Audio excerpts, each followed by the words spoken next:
Welcome to episode 6 of the BDGI Podcast. BDGI stands for Bad Decisions, Good Intentions, for those who don't know and for those who are new to the show. Today this isn't your typical BDGI episode. Today, with BDGI being a variety podcast, I feel like we're doing ourselves a disservice not talking about a variety of different topics. Mm-hmm. So today, I decided to switch it up. Today, we are going to be talking about faith. Mm-hmm. God bless. And we have a great panel of people, wonderful people, and I'm gonna let them introduce themselves because I really don't know what to say. Like, I don't even know where to start. Well, maybe with one of them, but Then you can introduce me. No, I will. Trust me. Ladies first. Okay, we're saying our name and then what? You don't have to do the family green. Just be yourself. Be yourself. Okay, I'm Iana. I've been walking with Christ for like 3 years, for real now, and I am a campus missionary with the Navigators. So my job is solely to be a servant of other people and teach them how to make disciples. That's Jaden. Miles, go ahead. Oh, screaming. My name is Jaden. I have been a Christian for 1 year and a half, going on 2 years in October. I am a part of the Bold Campus Ministry at FAMU, and my life mission is to make disciples of all nations. So, Amen. Well, hello everybody. I am Miles Howard. I've been knowing Christ since as long as I can remember. I went to private Christian schools my entire life. So, ever since kindergarten 3, I came to Arkansas. Arkansas. Yeah. So I don't really think I really locked in through with Christ until maybe sophomore year. That's when I actually started knowing what the Bible says. Of high school or college? High school. Okay. Yeah. Because I went on this little retreat and it was this is nice. This is what I want to do. Mm-hmm. So, that's what I was saying. Also, Journey vouched for you very heavily too. Journey vouches for you. Oh, shout out Journey! Yeah, shout out to Journey, man. Journey really vouches for you. You're very genuine. Everything you say, you're really about. So shout out to Journey. Journey's supposed to be coming on the podcast episode as well. So shout out to her, man. Shout out to her. Me, I'm just a guy. I dibble and dabble, here and there. I'm nowhere near these guys, but I try. I try get my little word in every now and then, But we're here, and I'm glad to have you guys on the episode. Hold on, wait. Miles, you're Mr. FAMU. Congratulations to that, actually. Congratulations, man. Congratulations. Shout out to you. That's no easy feat. I know the stuff that goes into that, especially the campaigns and just the stress, the time, the money. Yes. The money. But yeah, it's a lot of stress that goes into that, man. And I just want to congratulate you for that. You know what I'm saying? You're very deserving. Can I say one thing? Absolutely. For the good of the order. You see all that stress he talking about? God. Amen. I promise you, that's the answer. I promise you. So that was what you leaned on the heaviest during hard times that Yes. That's literally where you go during rock bottom. That's right. You should be there all the time, but rock bottom for sure. Rock bottom for sure. Was it ever a time you doubted yourself during the campaign? I think I got scared a lot of times. But I feel like that's just my human nature. Absolutely. Yeah. So it's just you can do it. Just breathe in, don't think positive thoughts. So how was it when you got the final you won? Hey, you're Mr. FAMU. Oh yeah, okay, so with the runoff, I won that first part, but it wasn't over. Had to keep going, and that's probably the scariest part I was scared of, because it was what if something goes completely different? What if I do something, or what if they do something better than me, and then I'm just they completely win. But then I won, I was happy. You know what I'm saying? I was happy. But then it's when I got by myself, that's when it just I got hit by a wall, and tears came out. Was it a boo-hoo cry? Really did it. Yes, boo-hoo cry, hitting the steering wheel, yes. And playing the gospel music. So what's that song by Declan Carr? You Will Win, or I See Miracles. Yeah. Oh, that's such a good song. On repeat. I actually saw someone post this on their Instagram story. So I've recently started back getting in the gym, and I know it's very normal for people to have a workout playlist. Do you work out? I know Iana does. I know you do. Workout warrior. I don't go to the gym. I'm more of like a wake up in the morning, do 100 push-ups, go to sleep, 100 push-ups, and like listen. I listen to like a worship song. I listen to the same worship song over and over. That's what I do. That was gonna lead into like one of my questions. To like, do you guys have like when y'all workout playlist? Your workout playlist, is it gospel music or is it like a mixture of different stuff? Yeah, no, it's a mix. I have a Christian workout playlist because it's like there's a difference between like praise and then worship, and then like you get into gospel and you get into Christian rap. Like there's so many different things, but like there's a great amount of Christian rappers that I just genuinely have a love for and that I definitely bump when I go on runs or go to the gym.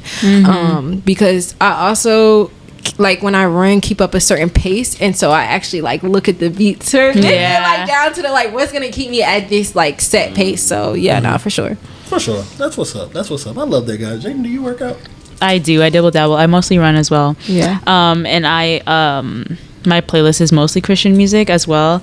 I think it's like a morning thing. Like in the morning, like that's all I want to listen to, honestly. So if I'm waking up and I'm starting my day running, then I just want to listen to Christian music to like get myself in the mode. And also like I pray when I run. I don't want to be listening to something else while I'm praying. So That is music is such a big thing in the Christian community. When my first girlfriend in college, she was big in church, and it was a Sunday we were riding the Target. I'll never forget this. Like I was listening to like super loud rap music, and when we got to Target, like she went crazy. Wait, on a Sunday? On a Sunday after church? We didn't go to church. But it was the fact that she was like, "That's embarrassing." It's Sunday and you're listening to this loud, crazy music.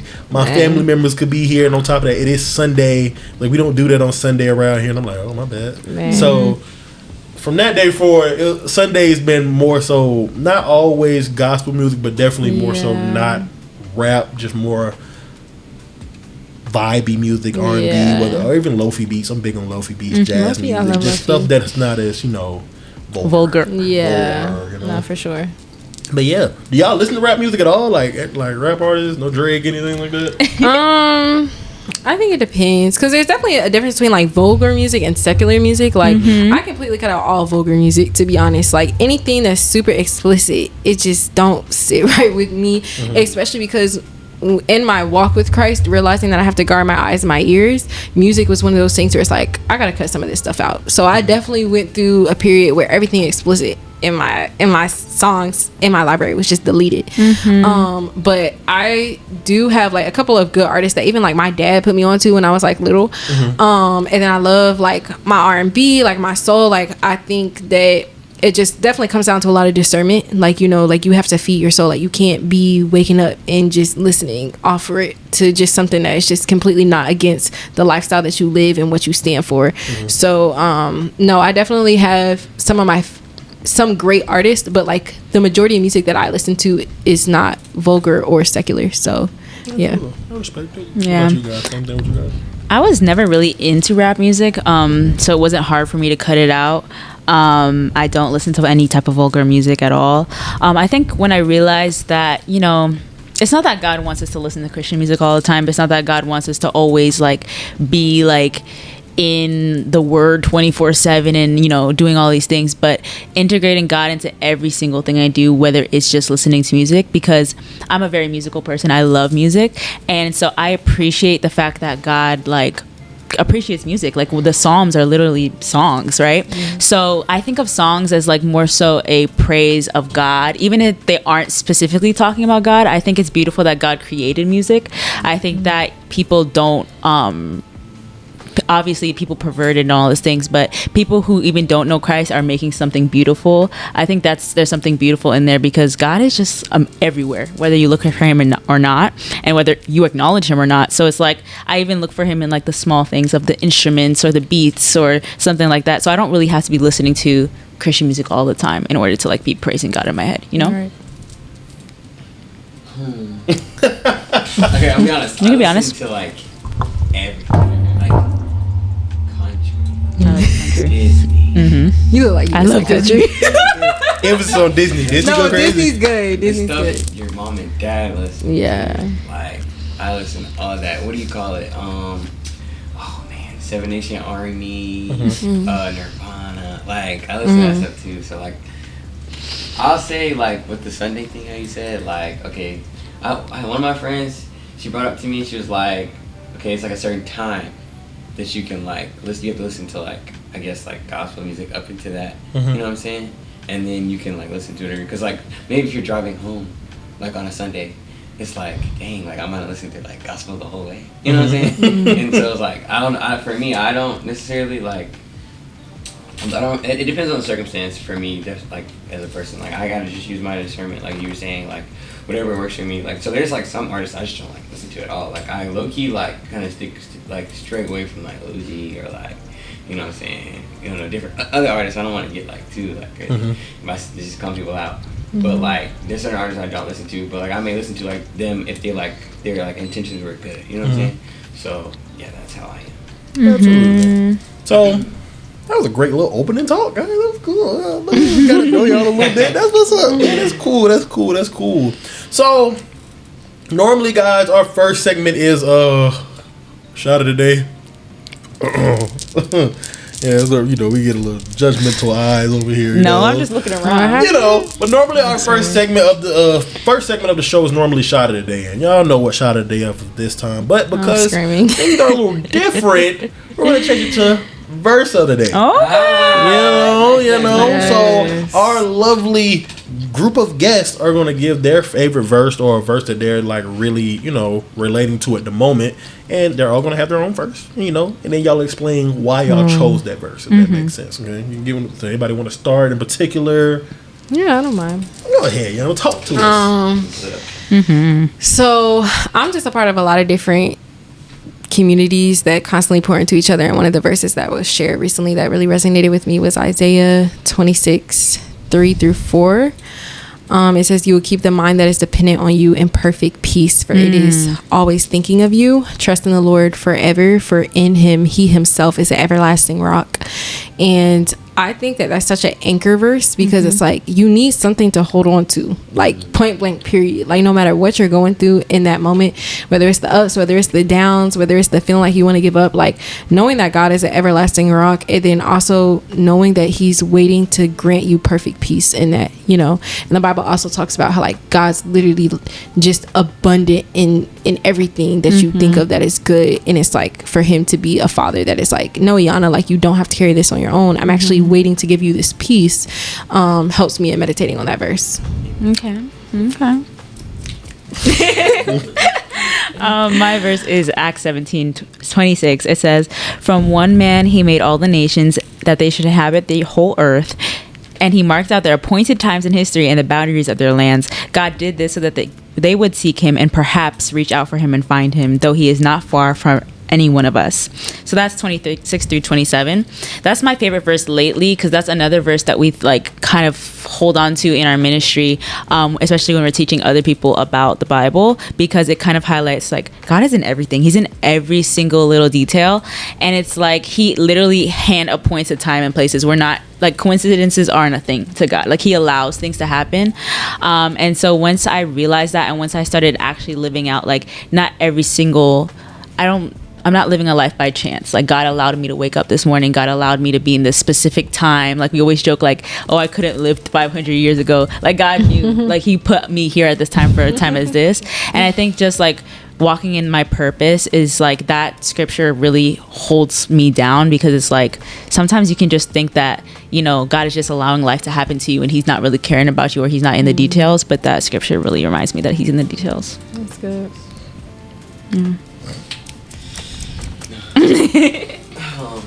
So I'm gonna say my favorite verse because it's just kind of like, I guess, kind of guides me. So my favorite verse is Psalm 18:30, and it's like, as for God, his way is perfect. But like I'm gonna read the New Living Translation. It says, "God's way is perfect. All the Lord's promises prove true. He is a shield for all who look to him for protection." So it like connects for me because it's like, I don't know, I feel like my brain works different than a lot of people. But like, so if I'm saying God, his way is perfect, so his way is perfect. So however the world's working, like it's perfect. Like it's not like, it's like Infinity War, or like, or Endgame. Like what's the one? You know what I'm saying? What's the one? Yeah. Like, do we win one? So like they won that one. So it's like whatever path we're on right now, like God already won it. You know what I'm saying? So it's like if I'm like in a space where it's like I'm down or whatever, or like even if I'm happy, it's like I know I'm okay because like everything's taken care of. You know what I'm saying? So it gives me my joy. It's like it goes to Romans 8:28, like all things work together for good. So like I'm okay. Yeah. That's literally what it is. So yeah. That's good. I love that. You gotta wait for my verse. What's your verse, Tristan? Yes. Yeah. Oh, You got it pulled up. So yeah, I do actually. Yes. I'm gonna say, like, I have a bunch on my Instagram, but I'm gonna go with this one. Love is patient. Love is patient and kind, never jealous, boastful, proud, or rude. Love isn't selfish or quick-tempered. It doesn't keep a record of wrongs that others do. Love rejoices in the truth, but not in evil. Love is always supportive, loyal, hopeful, and trusting. So the reason why that resonates with me right now is, of course... What's the reference? What's the reference? Oh, I'm sorry. 1 Corinthians 13? Sorry. 1 Corinthians 13, verses 4 through 7. Sorry. That's a great one. Appreciate that, man. Appreciate that. That was good. But I think in a lot of I'm doing a lot of self-reflecting now as I've graduated and just look back at a lot of stuff I did wrong and the stuff that I did right and stuff I could have did better. And a lot of times I go back to like my relationships and just like situations I've had, not just even in relationships, but friendships as well. And a lot of times, arguments, the way I talk to people, the way I treated others, like when I was angry, I think the way you treat people when you're angry says a lot about yourself. And I think what I'm coming to learn now is, it's never okay to treat people the way you don't want to be treated. So now, like when I talk to people or if I'm in a relationship or, stuff like that, I watch how I talk to people. Even if I'm angry and it's something I really, really, really want to talk about, I give myself time to like calm down because you say a lot of angry and hurtful things when you're mad. And you may not mean it at the time, but that's how it comes off. So, and sometimes you can't always go back on what you say. Sometimes you got to stand on that. So a lot of times, like when I was growing up and even now sometimes, a lot of my biggest problem is my temper. And I've had calls with you about that. Like when I'm frustrated, I'm just super angry and I don't know what to do. And it's been hard. I'm not gonna lie. It's been very hard. Sometimes you kind of find yourself falling back into old ways, and you kind of got to catch yourself before it becomes too late. So, I would say that's what I'm relating to a lot right now. That's just something that really resonates with me now because I'm just really trying to, as I'm here applying for jobs and just at home all day, you kind of just have no choice but to reflect, And like I'm a night owl, so I'm up super late. Whether I'm editing, just playing a game, or just looking at my wall. Okay. But yeah, it's, I'm just reflecting. Sometimes you're just forced to reflect, especially when you have nothing to do. You just reflect on like life in the past. So I try not to do that because a lot of stuff happened for a reason. But sometimes you just don't have a choice. So I'm learning that a lot of the times where I thought I was right, I may have been right, but I was still wrong. But like I was still wrong, and just in how I handled the situation, how I went about handling the situation, and a lot of stuff I do regret I did, but I can only learn from it and grow from it. So. Come on. Okay. Come on, grow. Snap though. Thank you. Yeah. And that's like my grandma would be proud of me. Thanks, Grandma. No, if you're watching this episode, thanks. She's gonna be so happy watching this. But yeah, man. For me, I'll be transparent. I grew up in a split household. I think I told you that, and I also told you that. So I didn't tell you that. So yeah, my mom's side of the family are Jehovah's Witnesses, and I was always with my grandma, so I was always in church with her. She used to go to a Baptist church. So it was always like kind of, I'm not gonna say weird growing up, but it was just like, it's valid to say it's weird. It was different. It was different for sure because you're learning two different things at the same time. But it's all about belief, I've learned. So it was. I made the most of it. I definitely made the most of it, and I still will make the most of it. My granddad sends me watchtowers frequently. I want to say at least watchtowers. Yeah, that's like a. What are those? It's kind of like a Bible study type thing, but they're like kind of magazines that Jehovah's Witnesses read. I read them occasionally. I like tracts. Now, I definitely feel bad because sometimes I don't respond. So he may think I don't read them because he hasn't sent me any in a minute. But I do read them. I promise you I do read them. I just don't always respond, and I'm sorry for that, Granddad. But nonetheless, though, we have to move into our next segment, which is Spin the Wheel. Okay. So, we spin the wheel. We spin the wheel for a random topic, and we have an open discussion based on the topic it lands on. We engage in whether it's a debate or hot takes or just personal stories we have tied to it, Y'all ready? Anybody want to spin the wheel? I feel like you want to spin the wheel. Go ahead, spin it. We have 2 blank spots, so if it lands on a blank spot, you get to choose the question. Whatever you want, you Wait, can choose. does everybody spin it or just just Miles? Okay, just Miles. got you. So what you're going to do, you're going to spin it real hard, and then you're going to show it to the camera, and then we look at it and then see what it lands on. So give it a good spin. Bam. Show it to the camera. Show the camera. Miles is infatuated with the spin. All right, let's see what it land on. Ooh, it's still going. No, you good. That means it's really random.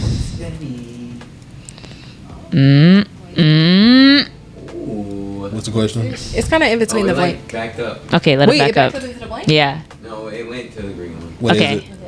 Okay, it says. My handwriting is bad. It says, "What's the worst punishment you ever received?" Oh man. Growing up? Growing up, whatever. Just what's the worst punishment you've ever received? I'll start with that. My dad was a militant. He wasn't like a militant, but like he was like, it's very like his rules or nothing. And my dad was also my principal in school growing up.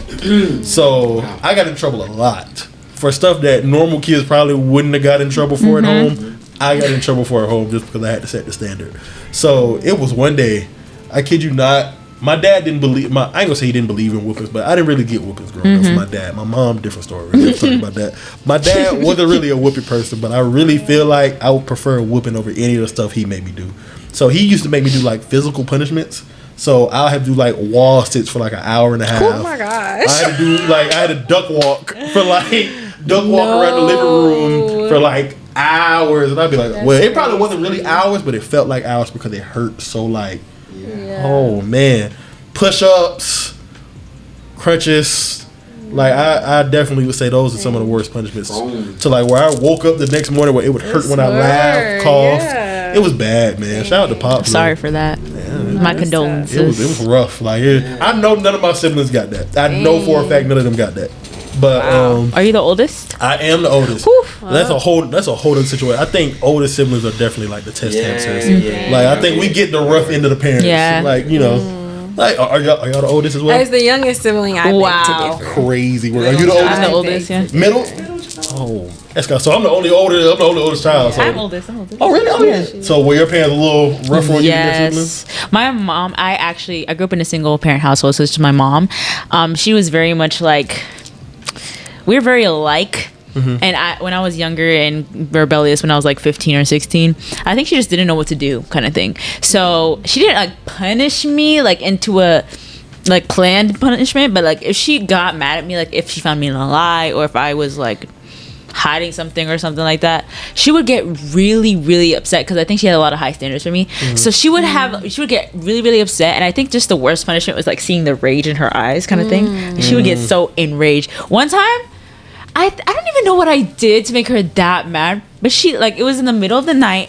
I might have been like 14. I was wearing my pajamas, and I think I said something like out of like emotion, like, "Oh, I don't want to be here anymore," or something like that.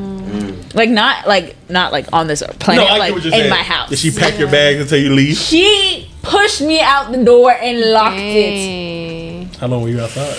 I think like 30 minutes. I didn't know where to go. I was like 14. Dang. No, that's were tough. you boohoo crying? That's tough. I think I was. I can't remember what I was feeling. I think I was just scared because I was just like, we don't live in an unsafe neighborhood, so I don't think she thought anything was gonna happen to me. But like, she was just really mad. I don't know what I did, and she apologized for that later on. Did you just sit on the porch? Yes.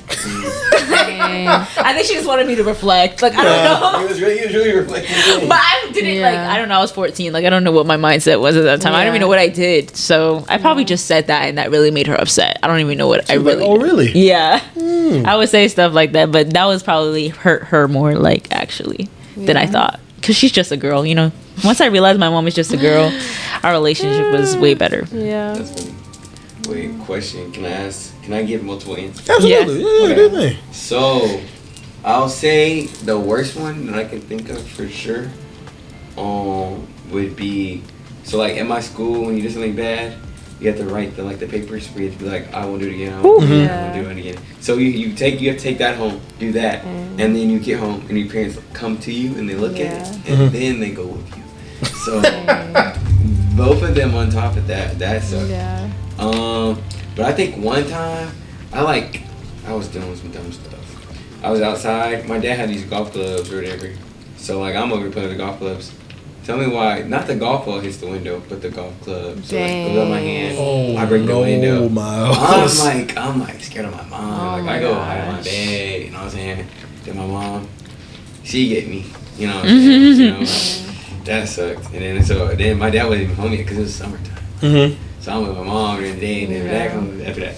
But then I feel like as I got older, when I like messed up, like I feel like it was like the disappointment like of them in me. Yeah, absolutely. Yeah, hurt you. Like, I'm a very like I say emotional person. Like me too. I feel like I cry more than like most other people. Like my mom said, you've been crying since you. It's very good that you're open with it. It's very emotional good that you're intelligence. Like, It's emotional intelligence. I try, but sometimes I don't got it though. Yeah. But yeah, like seeing their face or like one time I was like I went out and I was supposed to go home. My mom told me to be home at 12. Dang. 12 midnight? Yeah. I stayed out That's later. already late. I stayed out later because I thought I was talking about stuff. Yeah. Oh my God. Yeah, it was just like that. It was like, cause like my mom and my dog, like I tell my mom everything. Yeah. You know what I'm saying? So it's just like when she mad at me, it's like, dang, I just hurt you for real. Yeah. Yeah, nah, mine. Oh my gosh, mine felt like the end of the world, and still to this day. Sometimes hurt, but I'm over it. But basically, when I was in high school, I was on the track team. This when I lived in Maryland.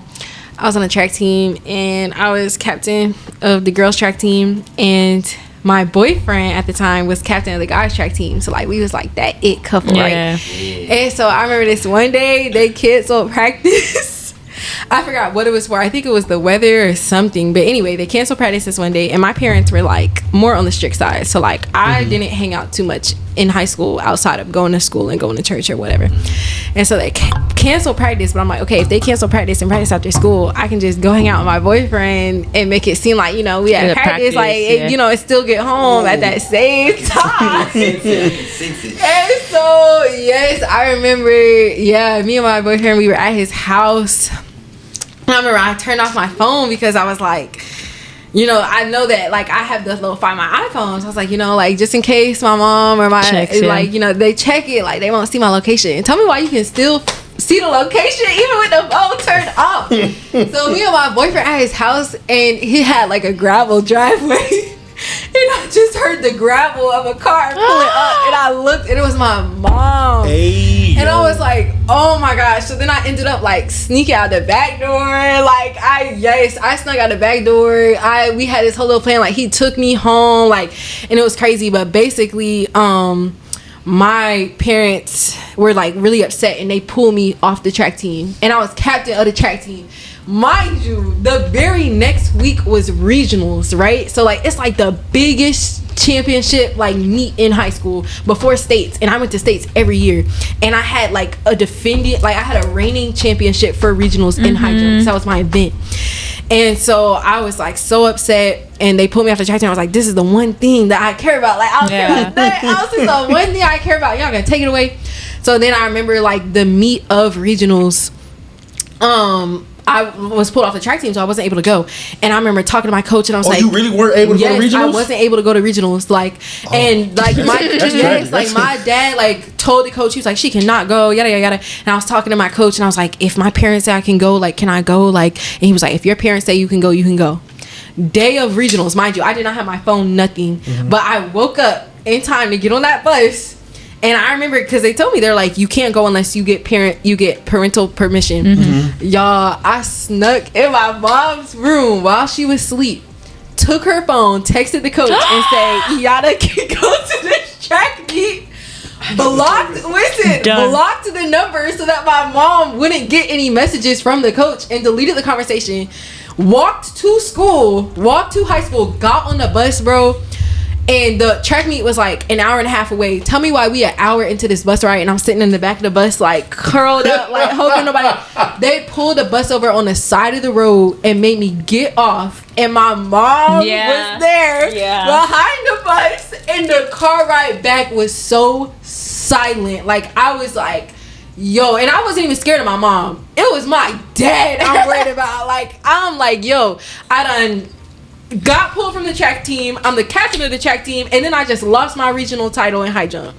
So getting pulled from the track team, was this like worst punishment year? ever. How old were you? This was my junior year. Okay. My junior year of high school. Yeah. Why do you sound so nervous? Go ahead. Like, I feel for you. Yo, I feel for you, sis. Like, it's passion, like. Okay, I love your parents, you know what I'm saying? But, Yeah. But like, take you off the track Yo, team. that was crazy. Like, before okay, regionals like, was crazy. Before regionals, like maybe like ground you. You know what I'm saying? Like you can't hang out with him for like. You know what I'm saying? We gonna come to the track and take the phone. Y'all stay away from each other. Yeah. But, like track, like I don't know, like and like was that your first time doing something? Yes. And hold on, you the baby too. Yes. Like you're the baby, you should be getting whatever you. Not that I'm saying that that's right. Like, yeah, no, I feel you. But I'm saying like that's not okay. Yes, no. Off the track team and like you're doing so well. It's like I guess you're trying to prove a point. But, like, sometimes the point is just too. It's just too much. It's just too much. I do hope for like I bet that you learn from that situation. Yeah. To where like you wouldn't do that to your kid. Yeah. But, like you still would find a way for them to like understand. Not for sure. Yeah. For sure. I definitely would not.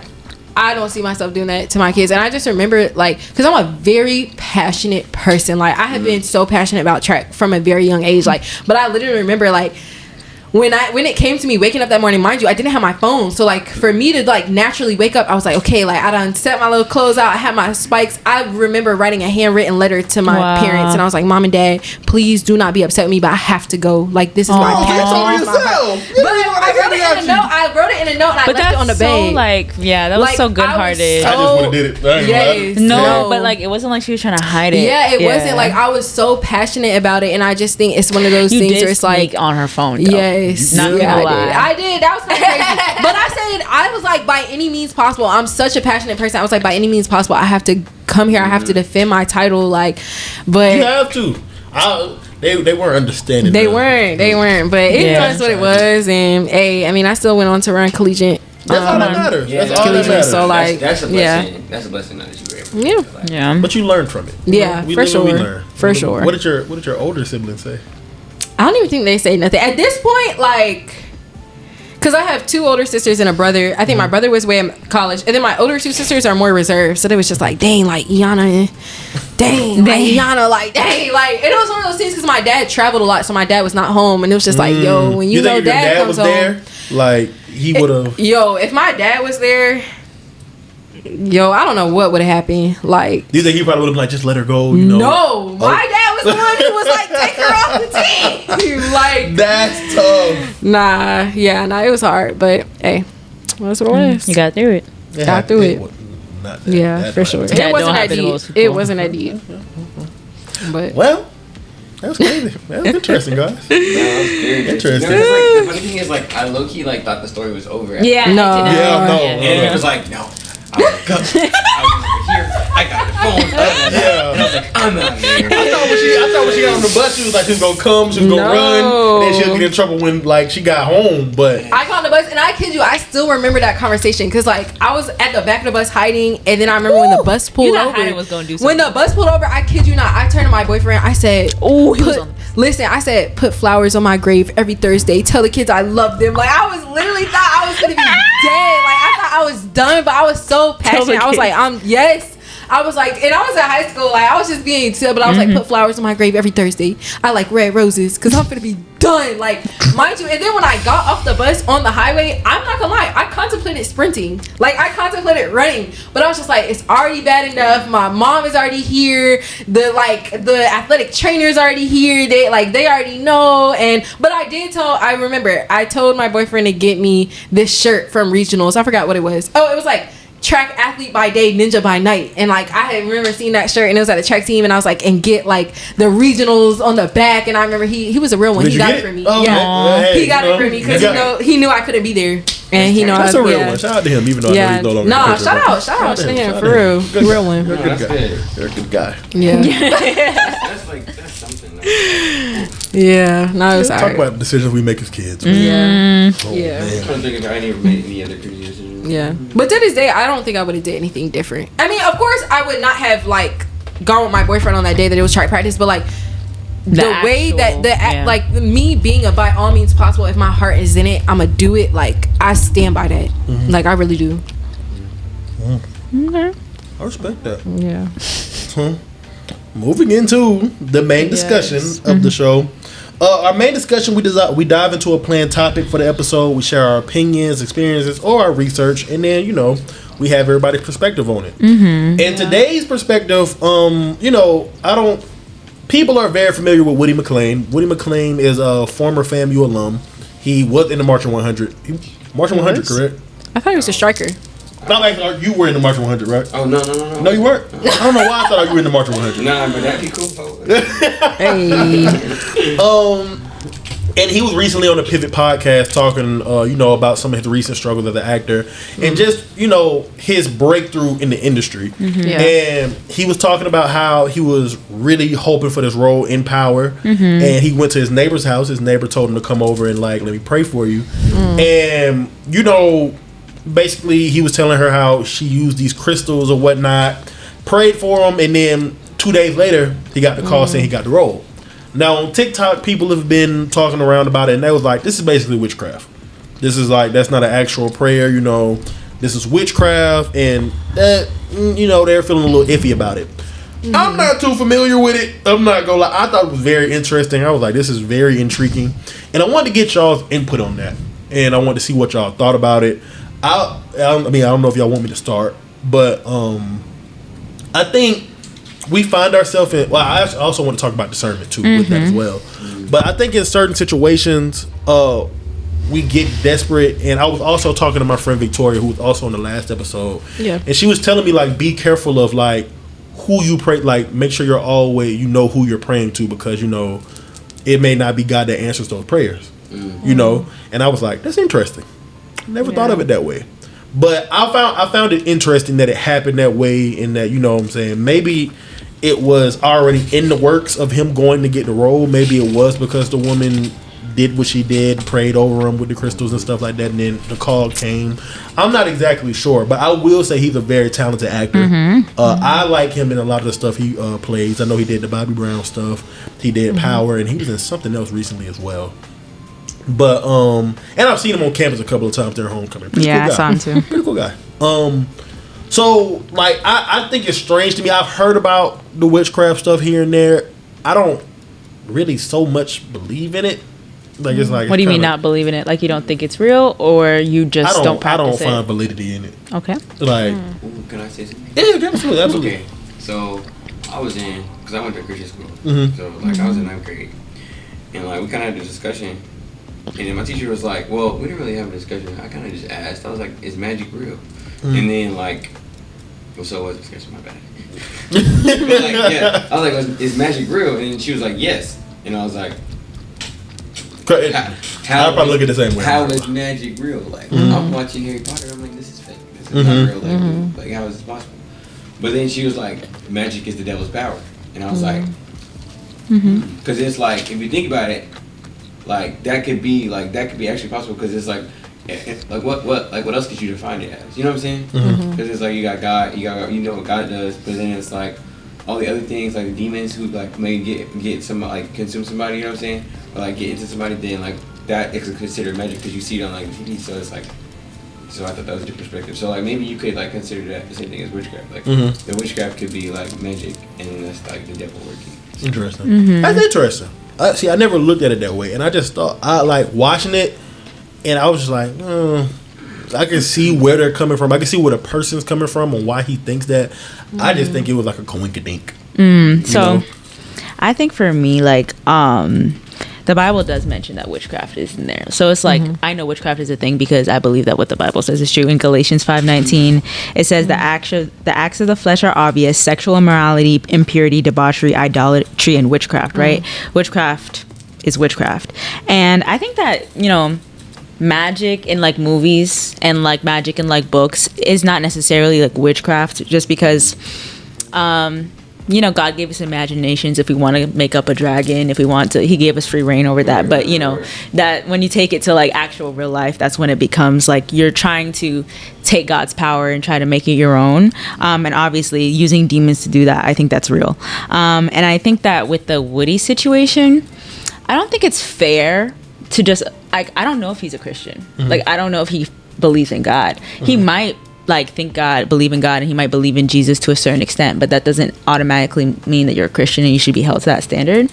I don't think that sin, I think that there's different kind of like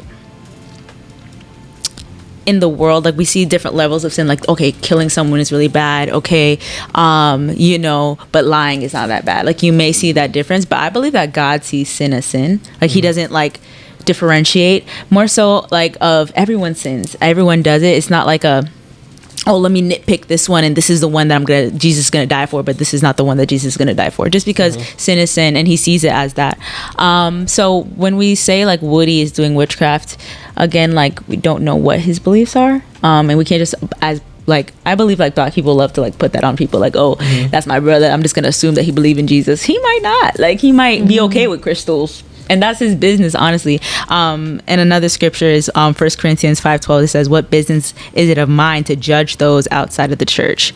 Are you not to judge those inside, right? More so like focusing on the people people that you have like a personal connection with, because I can't speak on him if like I don't know if what he holds the standard to. You know what I mean?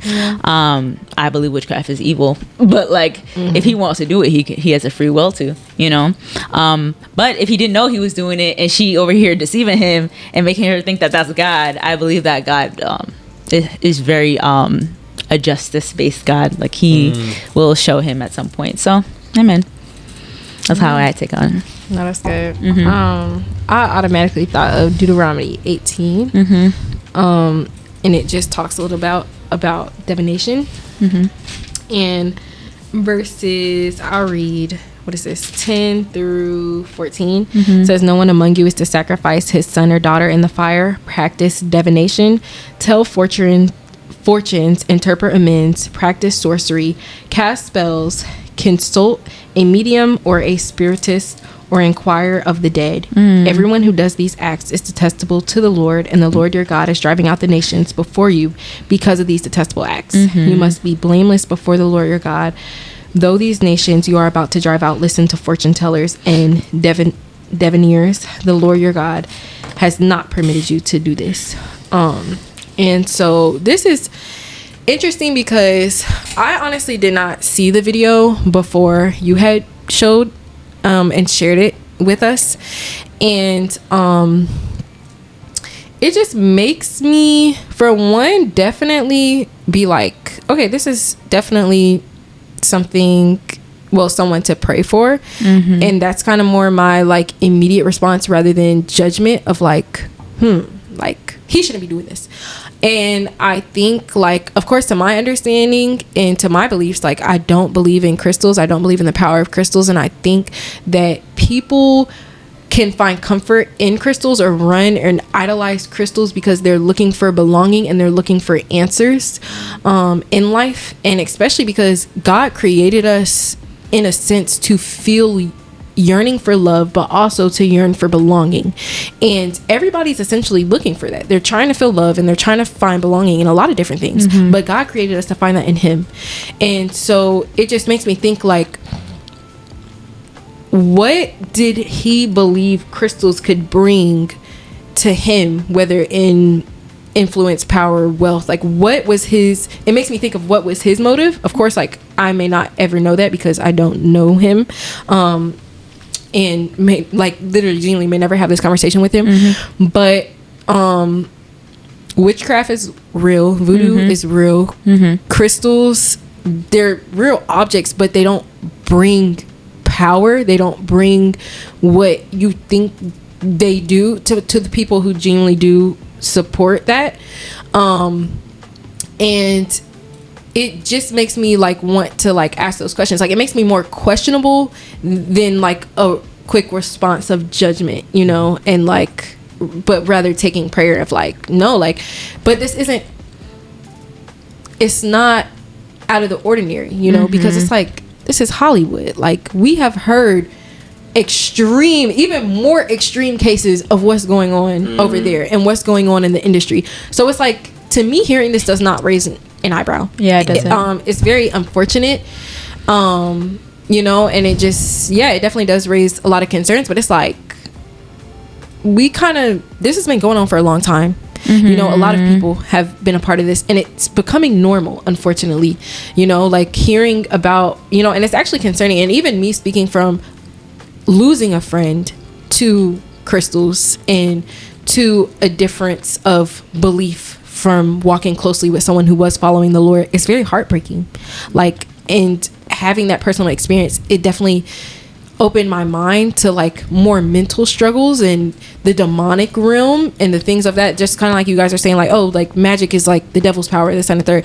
The Bible constantly talks about the battle is not within flesh and blood, but spirits of the cosmic world. Like, just like you have Jesus and all of his power and his angel of armies, you have Satan nowhere close to my God. Nowhere close. But he's there and he's fighting, you know, and he can use people. He can use demons. There's a spiritual realm that there's a spiritual realm that not everybody has access to see. A lot of people don't. And so with that, it's like, if I know that God is fighting for me to have a relationship with him, you have the opposite of Satan fighting for your soul. Yeah, I think that just to quickly go on what you were saying, because you had mentioned like be careful who you pray to kind of thing. I believe that if you are a Christian, that you don't really have to worry about accidentally praying to something else if your heart is in the right place. I think that God is sovereign. I think that he listens to your prayers.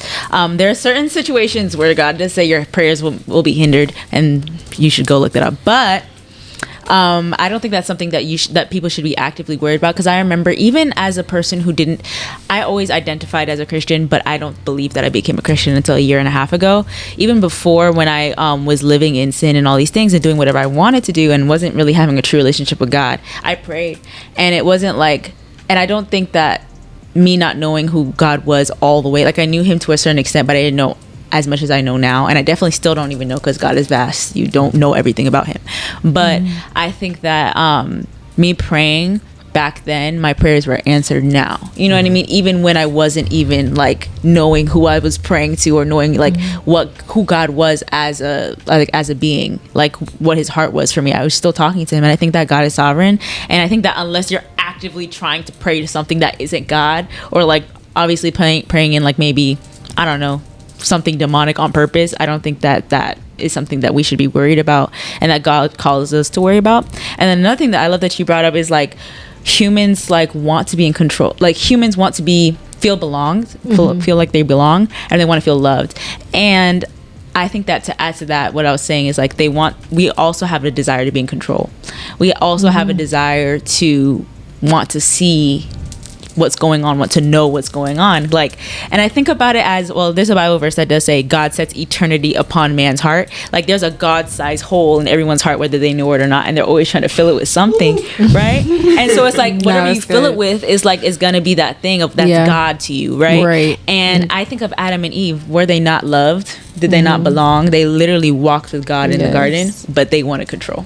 You know, they wanted to know what was next. They wanted to know knowledge. And I think that's why probably Woody would like do crystals. Like you want to know that everything's going to be okay. And that's something that we as humans need to let go of. Because at the end of the day, like you say, God's way is perfect, right? Like God's way, like me dying probably like a terrible death and maybe living the world's worst life.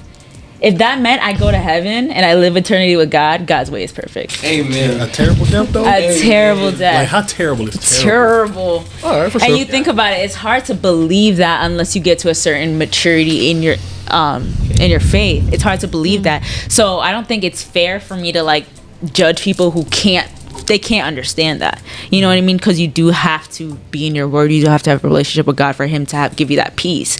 But I think that as humans, we just have this. I know, especially me as myself as a person, I want control so bad. I want to know what's next. I want to know type A personality here. I want to know what my future looks like. I want to know all these things. And then it gets to a point where God humbles you and you're like, dang. But it's because he loves you. He's like, you're like, dang. And then sometimes God gives you what you want to show you that, hey. Yo, I'm grateful God didn't give me all the things that I thought I wanted. Let me tell you, man. So can I ask you guys a question? Oh, Miles, did you have something you want to say? Yeah. Go ahead. Do your thing. Quick. No, take your time, brother. Take your time. So. Okay, so when I first watched it, watched it, I'm confused. Went to your neighbor's house, crystals, yada yada yada, and then got the road. So then, okay, the next thing I thought about, I was like, should I watch Power now? Oh my god. But like, I like how you said, like, that first thought is like prayer. But also, like, me personally, I don't like to judge. I try not to judge. Yeah. So like, my thing is like, I'm just trying to look at different angles. So, like, maybe like he thought it was the right thing to do. Yeah. Or maybe like, he had you know, like, I don't know. Maybe he was just like, she like grabbed him and he didn't know what to do, and he's like, because like some people, they can't express like how they're feeling. Like they can be like, okay, I'm not comfortable with this, you know what I'm saying? But then the outcome comes where he's like, oh, two days later I got the role, so like I'm happy. But then it's like you said, like God's way perfect, so like he doesn't need to worry. Yeah, we just need to pray for him, because it's like to make sure that you're in that role, but like that God's gonna turn it out for good, you know what I'm saying? So like, I don't know, something's gonna happen to where maybe somebody's coming to Christ because they're knowing that crystals are bad, and you don't need to be doing Christ. Amen. You don't need to be doing crystals. You know what I'm saying? Amen. So like stuff like that, I don't really know. Kind of just like observe and I process and then keep going. So like, I wanted to ask you guys, for people that aren't like so familiar with Christianity and that go to church and they like find themselves praying because they desperately need something, or like something's going wrong, or maybe a family member's sick and they want them to be okay, like, how would they know who they're praying to exactly? How would they know? Yeah, because you like, you know, you say like, and like, unless you're actually in church, you know these things. But like, for someone who doesn't go to church, who doesn't do Bible studies, who's not familiar with the word, like, how would they know exactly? Yeah, I don't think they would know exactly, honestly. But I just believe that God is God and God is the only God. So there's a scripture that says God is not too far from anyone, right? And it's like that he can't hear. So I just think that if your heart is right, if you're in the right place, you don't have to know everything about God. You don't have to know what he's who he is right now. But I think he answers prayers in due time, especially if you're doing it out of a heart of, you know, humility. I know for me, like, I did not know him. Like, I didn't know what I was praying about, why I was praying what I was praying. I grew up in Christianity, but I didn't have a deep understanding. So I would pray a lot, though. Like, I wanted things to work out. I wanted to be happy. I wanted my family to be safe. And I knew that God was in control of all of that. Even if I didn't know who God was, I knew that there was a God and he was in control. So I would just ask him. And I think that... yeah, I just think that he's there, and I think he's listening, and I don't think that I think that in due time he's going to reveal himself to you. He's going to reveal himself to those who actually want it, and you just have to be able to take the opportunity and actually like be able to see it. Like, if God is showing you right now, hey, a person came up to you and asked you if you want to study the Bible, maybe you should say yes, because you were just trying to figure out who God was. So when you're saying who are they praying to, like, how would they know? Because like, they're not familiar with like the word, they're not familiar with church, they're not familiar with praying. Right. And like you said, you got to be careful of like your prayers, because you never know who can hear it. Yeah. You know, so that's why I asked, like, you know, for situations like that. Do you want me to go first? Or you got it? I think I got it. Okay. I think for one, influence plays a huge role. Yes, that is a great question. That is a great question. I think influence plays a huge role of like, what are the people around you saying? What are the people around you believing in? What are the people around you influencing you in that way? You know, like, just even from context of me growing up in a Christian home, like, that was a lot of what I heard and what was poured into me. You know, Proverbs 22:6 talks about train up a child in the way they should go and they should never depart from it. And when you are brought up in a situation outside of what I had, whether you're atheist or Mormon or Lutheran or, you know, Muslim, I think that the influence around you is very, very strong. And I think that it takes a lot of strength to do something different, whether that different is God.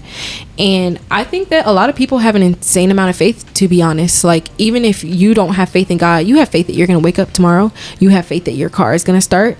You have faith that when you go to McDonald's, that credit card is not going to decline. Like, you got faith. It's like, what do you have faith in? And so I thought of James chapter 4 verse 8 that says, draw near to God and he will draw near to you. There's I mean, God is amazing and God is so extreme. There's situations where, like, God is going to come down and scoop you out of a situation that you never belonged to be in.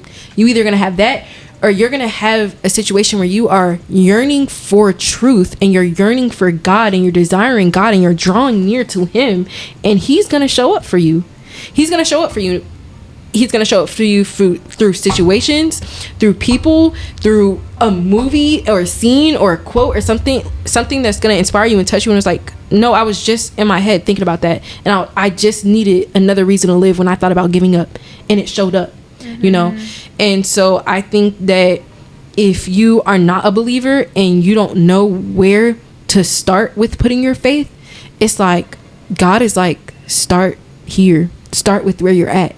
You know, you don't have to be this Holy Spirit filled, baptized, this, that, and the third when you trying to figure out who God is, you know, because that's the beauty of it. That's the journey of it, you know, like, nobody's really born out the womb just like, oh my gosh, I am just going to be a minister and I am, I mean, you know, some people know what they're going to do, but in the aspect of, like, you aren't born with the full understanding and knowledge of who God is until really you've been in his word and you've been in his truth and you know his word, but also knowing God, because knowing his word is not a relationship with God.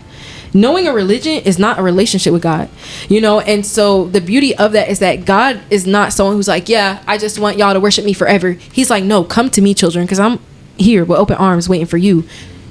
And when you draw near to me, I'm going to draw near to you and I'm going to build a relationship with you. And so when it comes to having faith of knowing who you're praying for, a big part of that is knowing truth, but also there's so much beauty in creation.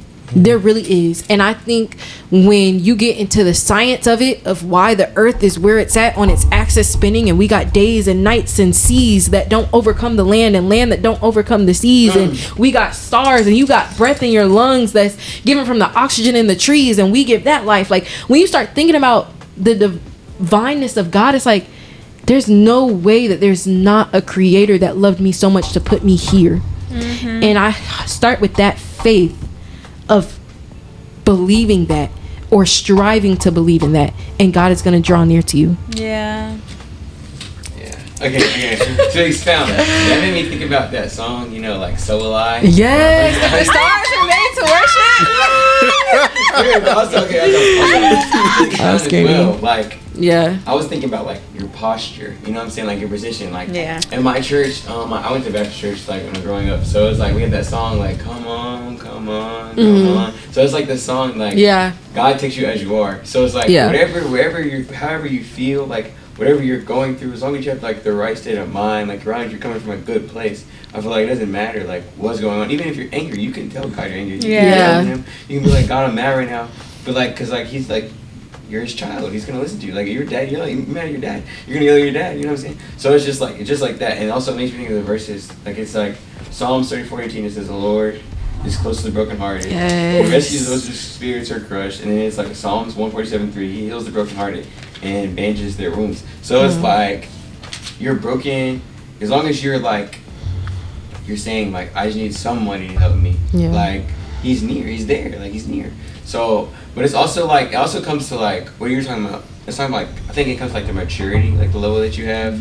So it's like, even if you, like, don't know everything, because, like, I know, like you said, like, if you die a terrible death, or, like, you're mad that, like, one of your family members just died of cancer, because, like, there's no cure for cancer, you know what I'm saying? So it's like, you're mad at God because it's like, why is that family member leaving? You know what I'm saying? You don't want that person to leave. But it's like, when you get to, like, the maturity level of, like, understanding that, like, even though they're going away, like, still I'm gonna be okay. Like, God has a plan. Like, we're gonna be good. It's just like, this is just life, I guess, and life is what it is. Yeah. No, that's hard. Honestly, that makes me think, like, I'm gonna be honest, even from losing someone close to you, like my grandma had passed away a couple years ago, I, for one, was just very heartbroken. But like, it's one of those situations where it's like, but I also rejoice in knowing, for one, that she's not hurting anymore, but two, like, we gonna have a nice little reunion up in heaven. And sometimes it makes me think, like, dang, like, there are people out here that genuinely believe that their loved ones are gone and they're never gonna see them again.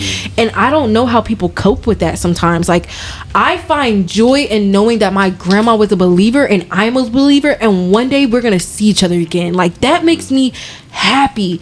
And so when you shared about that, it's just like, dang, like, it just brings my heart down to know that there are people out here who genuinely are hopeless. There are people out here, like the Bible says, people that are hopeless and harassed. Like, you literally, like, I literally was talking about like, there are people out here that genuinely think like this is the end, you know. And it's just like, that's such a heavy heart to carry, and my heart genuinely goes out to people that go through the motions of that, you know. I have a story. Okay, you go first. This one's a little less serious because I'm 20 and fresh, 2 years out of high school, and I thought high school was my life, and I thought like everything that was gonna everything that was gonna happen was like, you know. And again, this was before I became a Christian, so like, and I love how you're talking about, like, you were saying that, you know, as long as your heart posture is correct and all these things, and I think that's true. And I love God because he can see through sometimes the facade, and it's just so heartwarming to know that, like, I wasn't even like having the correct relationship with God that I should have, and I was like definitely playing in his face a lot as a teenager, but he still took care of me. Like, you were saying, like, you know, I'm so glad he didn't give me the things I asked for. Like, I prayed for things. Like, I remember I thought I was in a relationship with where I thought that was my husband. I thought that was it. I would pray. I'd be like, God, like, please let me just marry this man. If you don't give me anything else, please be the one. Please just let him be the one. And it's like, I look back on that, I'm like, oh my gosh, I was crazy. I was crazy. And it's like, but God knew that what I really wanted was to feel loved, to feel accepted. And I just needed a relationship with him for that. And it's like, even though I was praying for that one thing, God knew what I actually wanted. You know what I mean? And I thought I knew what I wanted, but God knew. So it's like, even if your heart posture is a little weird, a little off, a little like, oh, maybe you don't have the right motives, maybe you actually trying to, like, some people be praying on people's downfall, like, if you like, some people, that's a real thing. They definitely do. They definitely maybe do. God won't grant that specific prayer, but I think that he hears the heart of it. I think that he hears past the facade that we tend to put up, even with God sometimes. And I think that he gives us a chance to actually act on it and to actually, like, fill our hearts with the correct thing, which is him. But I'm so happy that God does answer all my prayers. Yes. No, that's good. I'm so happy. Are you done? Yeah. Okay. I'm just so happy. So, like, I gotta do this. So, like, I went to Christian school, like I said. In 6th grade, we had this, like, little list of words. Like, like, describe God's character. You already said sovereign, right? So you got good. Omnipotent, powerful, omnipresent, omniscient, omnipresent. Talking about God is near. So, like, I just want to say that. I love the omniscient. But what you said earlier about, like, the whole and, like, people's hearts, God, like, God-shaped hole, like, and you were talking about how, like, you were like, you're like, your heart goes out to the people who, like, don't know, like, that there are people, like, where there are people when they die, where they're going. You know what I'm saying? But my thing is, I feel bad for the people who, like, have that God-shaped hole and they're, like, using anything else to, like, feel it. Like, that is so, like, sad, because it's like, it's hard for me to watch, like, it's like, it's just sad. Yeah. Have y'all seen the Jesus Revolution? The movie on Netflix? No. Wait. Yes, I have. The one with the hippie Jesus? Yes. It's so good. It's so good. Cute. It's just a show or a movie? No, it's a movie. It's a movie. It's so good. It's called the Jesus Revolution, and it embodies exactly what we're talking about today, of people that are, I'm not going to spoil it for you because I really hope y'all get to watch it. I'll watch it. I can watch it. No, for real. I'm serious. I'm gonna hold you to it. I'm gonna hold you to it. No, it's good. Put it on the calendar. I'm gonna watch it. Yo, no, it's so good. Look, even if y'all in Tallahassee, y'all can come watch it at my crib. I don't care. Right. But it's just about it. Literally, like what we're talking about, like the God-sized hole. Like people are looking for everything, and it definitely makes you take a step back because it's so easy. I mean, like, it is so easy to sit back and be like, they shouldn't be doing that. They shouldn't be doing this. They shouldn't be doing that. Yada, yada. But you don't know that they're seeking after the one thing that you actually found. Like, and you sit here and you're just like, no, they shouldn't be on this and they shouldn't be on shrooms. They shouldn't be. But it's just like, but they haven't found the joy and the Lord that you found, that you was once seeking in sex and in drinking and in smoking and all these different things, you know? And so it really does embody that, and it's a beautiful movie. And so it definitely makes you take a step back before you even judge someone of like, no, like they're just trying to seek love. They're trying to seek belonging. And you can't blame them for that because God created us for that, to have that in connection and in context with Him. That's good, guys. I really want to answer this question later on. We can. I can throw. You know what? We will. You know what? I think it's super interesting. And you know, with that being said, we got to get into our last segment of the show, which is the question segment. We are on this segment. No, I'm sorry, Jesus.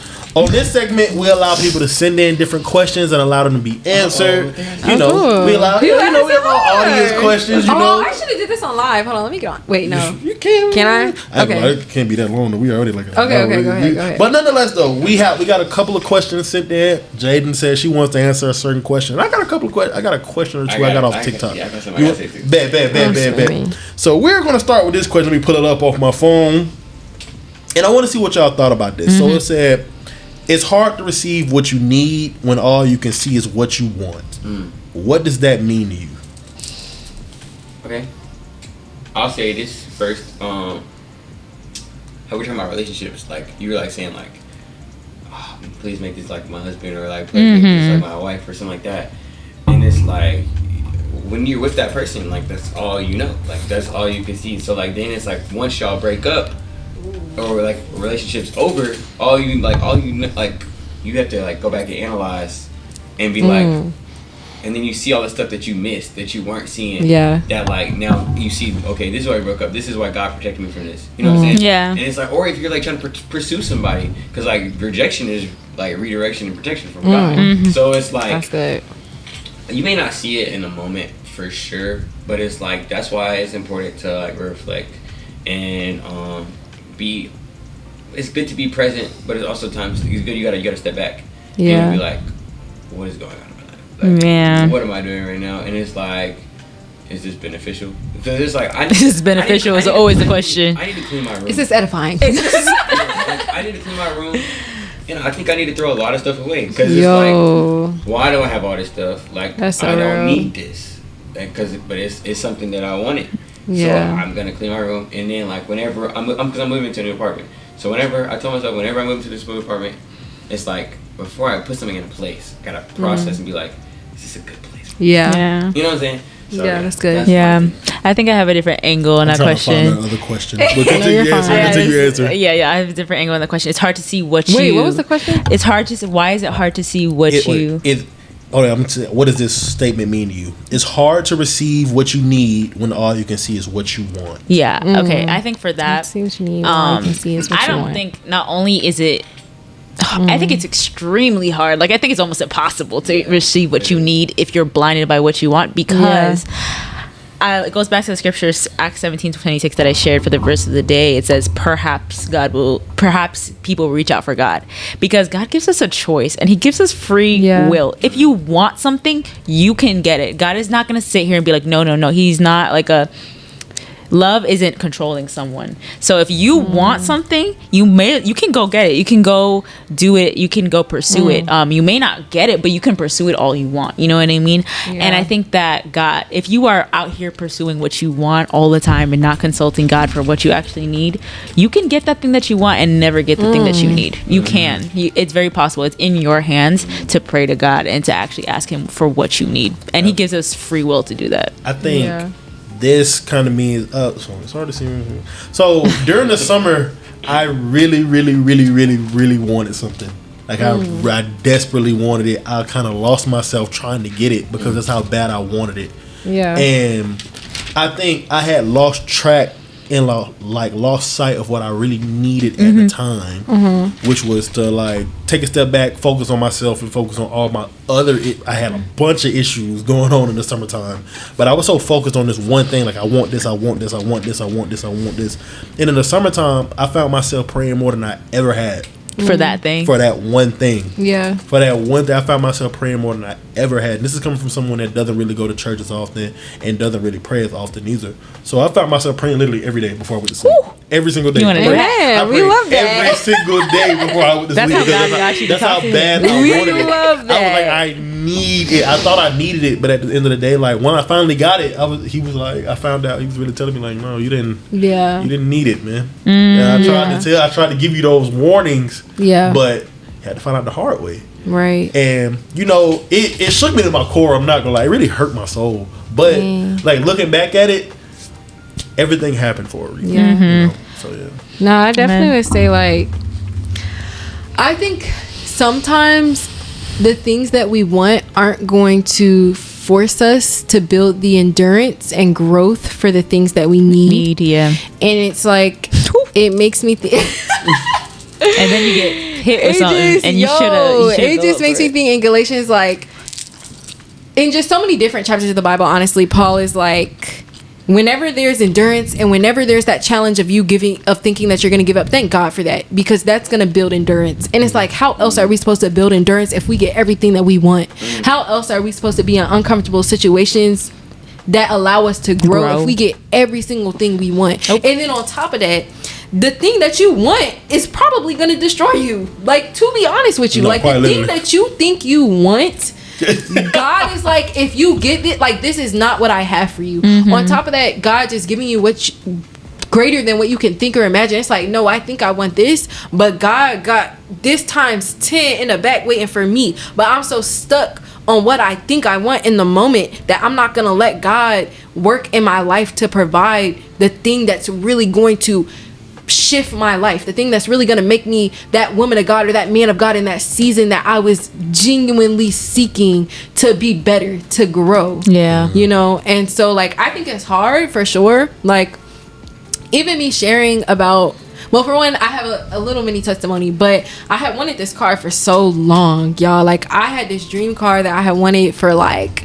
years, and I was praying for it, and I even had a prayer board, and I had it on there, and I wrote it down, and I was like, God, I want this car, I want it in this make, I want this model, I want this color, right? But my heart wasn't in the right place. To be honest with you, I wanted that car because I wanted people to look at me and be like, yeah, she got that car. Like that's, you know, that car. And it's a sports car too. So like I just did not need that. But that's what I wanted for so long. And so in February of this year, I took down that prayer that I wrote of God, I want this car. And I changed my heart posture, and I was like, God, I want a ministry car, right? I'm going into ministry. I want a ministry car. I want a car that I can serve others with. The next month, my pastor called me and was like, hey, you need to go down and get your registration and everything because we're giving you a car. No car payment, owned, nothing. We're giving you this car. And I let God change my heart posture from what I thought I wanted to what I needed. And I literally, on my prayer board, it says, God, give me a reliable car that I can serve others with. And with that sports car that I thought I wanted, I wouldn't have been able to serve others in the same capacity, you know, especially because my heart wasn't in the right place. So, amen. That's so real though. That's like, you know, you gotta self-discipline. Yeah, you do. Flesh. You gotta. Nah, it's crazy. So, Jay, there's a question you wanted me to ask. We're gonna ask. Yes, let's ask it. I think it's funny. So, and I think it's lighthearted because we've been talking a lot. Absolutely. So the question is, would you ever sign a prenuptial agreement? Oh my God. A prenuptial agreement. Hold on. Hey. You know what's crazy? That's the one I read earlier. That's the one you were like, yeah, that's juicy. Yo, hold on. Let me put the question in here. I'm putting this on the slide. Content was up to the live. Oh, yeah. Say what's up, guys. I only got one person out here. But yeah, guys, would you guys ever sign a prenuptial agreement? Do you want to go first? Elijah, you know Elijah? Elijah? Yes, he said no invite, question mark. I didn't even know he was here. So there, I don't know who's in Tallahassee, who's not in Tallahassee. I think I seen him like 2 weeks ago. But to answer that question, I'm gonna say yeah. Okay. I would. I would. What are your reasons? It's just I've seen situations where you've had people that have gotten in marriages and then they've divorced pretty quickly, and then the wife ends up getting half of what that person owned. Yeah. And she had no parts, and not even just wives or women, just men. What I mean, what are we looking like that for? Yeah. She had no part of like the building of that company, that whatever. Okay, am I wrong? This is gonna be great. Hold on. This is gonna be. Well, it depends on your. Well, for me, I think it depends on your perspective on marriage. How do you pin a question on here? I don't know. I have no idea. Question. Go ahead. Mm-hmm. Can y'all break down what a prenuptial agreement is? Okay, let's so, look it up. So basically, but I don't want to speak on the wrong thing. So basically, before you get married, everything that was yours stays yours. It doesn't have to be like that. Well, it doesn't have to be. A prenuptial agreement is any agreement that you make. So that too. It's just like any agreement. But the basis of common one being that you leave the marriage with what everything you had. What you came in with. Yeah, some people might be like, oh, okay, at the time, if we ever divorce, I'm okay with you taking 50%, but no more. Absolutely not. Yeah, but we're gonna turn this question. Let's turn this question to a faith. Because you see a lot of relationships where they divorce and it's like the woman leaves with so much. Yeah. But it goes into. Come on, Jaden. Well, you gotta say a yes, and then you do your Okay. So for me, would I ever sign a prenup? No, I'm not. It's not a hard no. It's not a hard no.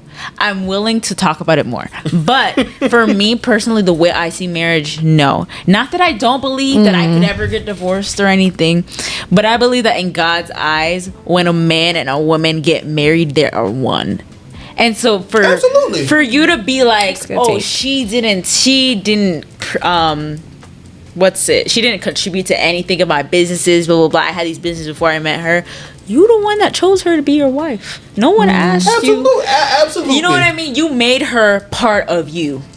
She did not. You took her as a wife. You went and you found her and you took her. So for you to be like, oh, she didn't.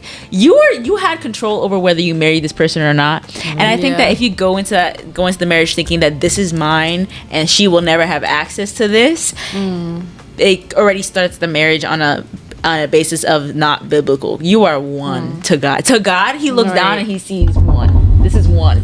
So if we divorce, are we gonna have that same? Are we gonna keep it that way? Or no. I mean, divorce is God allows certain things for divorce, and if you divorce because even of the things I understand that, but if we divorce, can I trust you to not drain the bank? That's why you should marry a godly woman.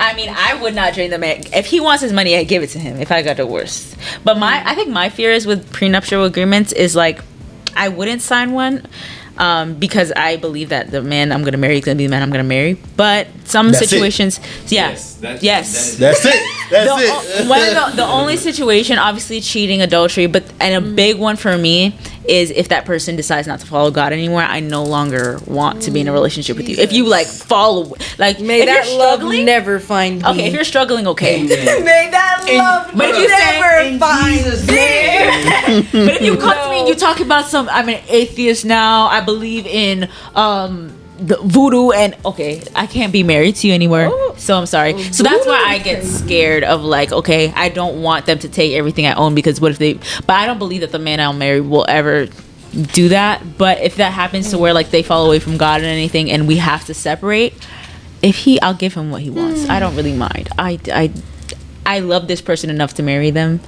Even when they fall away from God, I still love them to a certain degree. You're not my husband anymore, but I love you, and I believe that God will take care of me, even if He takes all of my money. Genuinely. For real. Miles, how you feel about the situation? I'm gonna comment on something you said, where you said the husband becomes an atheist. That's crazy. Shivers. Because then your house, then you're not a home, because you don't have a fit leader to lead the family. You know what I'm saying? I can't be a helper if I'm not helping you with anything that's of worth. What am I helping you with? Okay, so my answer is no because I agree with pretty much everything you said. Like literally everything. Like I'm not getting with we signing a prenup because it's like we put in the atmosphere that our marriage is not gonna like last. Like that's not okay. That is not okay. I agree. Like I don't think that we have control over what happens in the first place, but I think we have control over what's in our minds. And if you're automatically thinking I have a way out of this all the time, I want you to think that there is no way out of this. I want you to believe that God put us together and that this is until heaven. Yeah. You should not be till over here till exactly. What does those words mean? Might as well not say the words. Might as well just sign a little contract as America wants you. Yes. We marry legally, but we're not really married. Hey, yo. Okay, yeah. What's your piece? I take that back. I'm not dead. I'm alive. I'm scared. But anyway, I was gonna say I feel like sometimes I could be a very harsh person. Very harsh person. So like, or like, what do you call it? A stickler. Miles can be harsh. I would never guessed that. You're such a happy-go-lucky person. The people who know me, like OLs, my line brothers, like very close friends. Yeah. They're like when they say something, like I'm low-key trying to follow it to the T. Yeah. So like, basically, you married a person. This is my perspective. Don't be mad at me, y'all. You married a person, right? Like you said, you'll become one. Yeah. If y'all divorce, you gotta pay the price. That's the price. Given 50, whatever the judge say, whatever they come to agreement come to, you shouldn't mess up the marriage. That's my opinion. Because okay, I'm gonna go. Well, should I say that? I don't know. I said. So like, as a child of parents who got divorced, right? Love my parents. You know, hate that happened. Because it sucks. Like having divorced parents sucks. Because it's like now you gotta go and talk to two different people about the same thing. Just said it when y'all could go talk. Yeah. Y'all supposed to be one. But like, you know how many problems you just created? Like, you just created so many problems, and I wouldn't wish it on nobody. But it's like you gotta pay the price. Cause like I'm hurting. Like you just created trauma for another person. Another kid. For a whole nother generation. Yes, if you brought kids into the world. Like that's something now I gotta go to a counselor or somebody to talk to about, so I don't create that cycle for somebody else. You know what I'm saying? So yeah, like I'm gonna stick to what I said. I love that. Yeah, taking responsibility is a no for me because I'm speaking over my life. Yeah, I'm gonna have some. Amen. We're gonna stay together.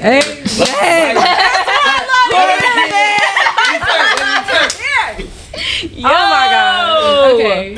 I love that. Yo. Yes. So you guys making me say no for real. I'm a hard no now. I was a soft no, but I'm a hard no. You're a soft no. Okay.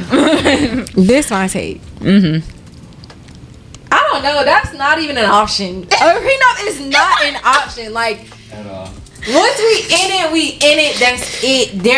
Literally till death. Because there's like no. You're telling me that we just had a huge wedding where before every single family member that we love, before the government in our marriage license, before God Almighty of the universe, that I sat here and told you that I'm gonna stick beside you 10 toes down. That's my man.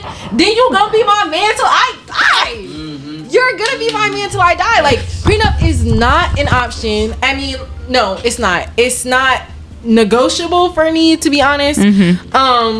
And I do feel like it puts it in the air of like, oh well, the if this happens, ain't gonna be no if splitting up.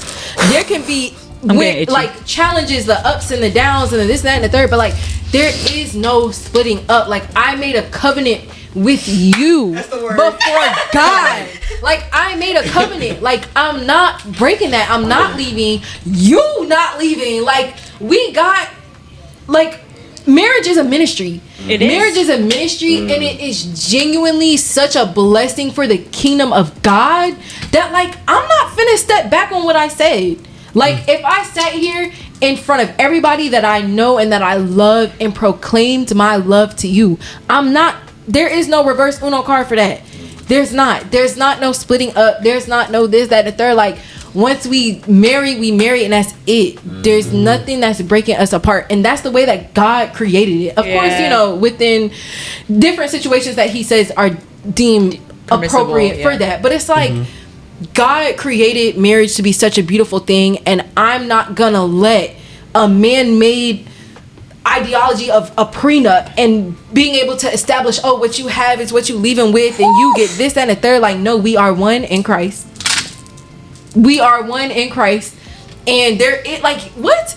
Where does it talk about a prenup in the Bible? They don't say that. They don't say that. I always think like there's a lot of married couples. The married couples at my church. When I look at them, I'm like, that's her, she's him. Like, you talking to one, you talking to the other. If you over here like trying to separate people, you separating yourself from your husband, you already got it wrong. You shouldn't have got married, because it's just like, and put that camera on. If you're not a believer, if you don't believe it, if you're not a disciple and all these things, if you get married and you get divorced, that's your business. Absolutely. But as people who say and hold to the standard and match their life with their doctrine, a prenup shouldn't. For me, it's just not. Yeah. Well, for me, if another person wants to do a prenup, they can. But for me, no. I heard everything y'all said. Everything y'all said was so touching. It really hit my soul to where like y'all made me second guess getting the prenup. But you know what? You still go get that prenup.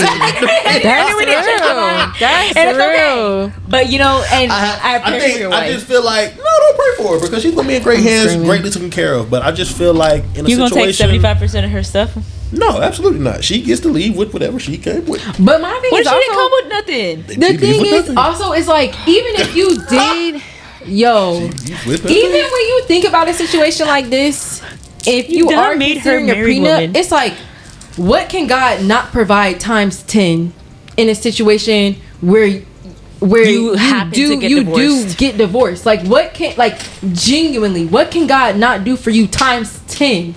Then you thinking that you're relying on your own self-righteousness and own pride, that you're gonna get what you built brick by brick. It's just me being safe.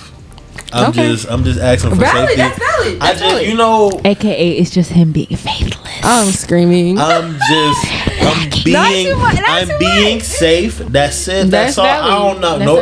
I'm not knocking anybody that does not want to get a prenup. Yeah. And I believe if it works, it works. Like, most certainly, I'm never gonna shoot down anybody's ideology. Mm-hmm. I'm not gonna shoot down anybody that doesn't want to get a prenup, because I understand it. Like, I genuinely do hear everything. So if your girlfriend, because honestly, if you plan to get a prenup, you should definitely discuss that with who you're dating, your fiance, before all that stuff. So if your girlfriend at the time says that she is 100% not getting a prenup, what are you gonna do?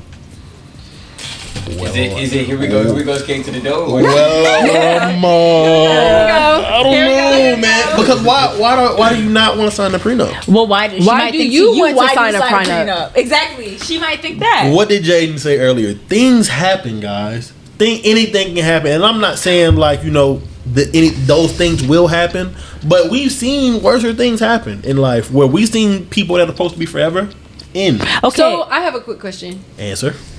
When you okay, this is funny.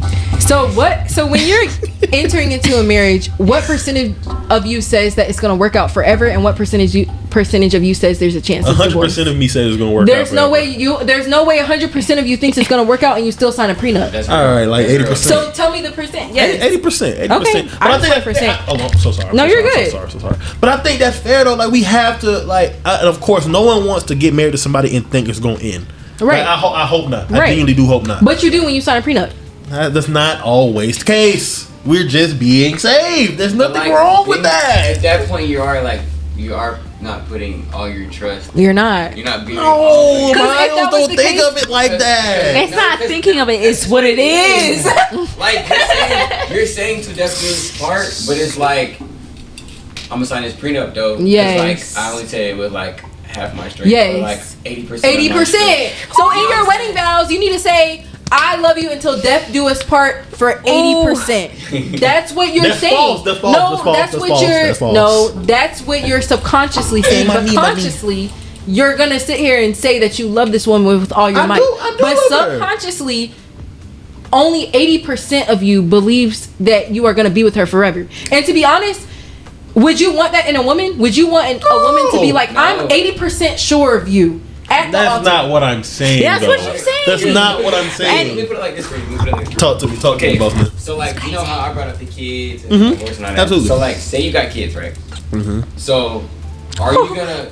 What happened? I'm imagining you leaving the mom. Yes. Oh my god. With no money, the mother of your kids. No spousal support. I'm just out. I'm just You're going. gonna marry somebody, and then say they come in with nothing, because like See, people in the comments got some sense. you're the See what they talk guy. about. You're him, right? You're him. Hey guys, You're follow that the BDGI podcast, by the way. I'm screaming. She got Listen to nothing. Miles. She got nothing.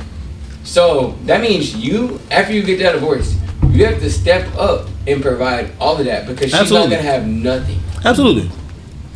Wait. But in that prenuptial I agreement, have to start, regardless of whether we're divorced or not. I'm going to help my family. Like, I'm going to help them regardless. Those are my kids. I want the best for them at They're all times.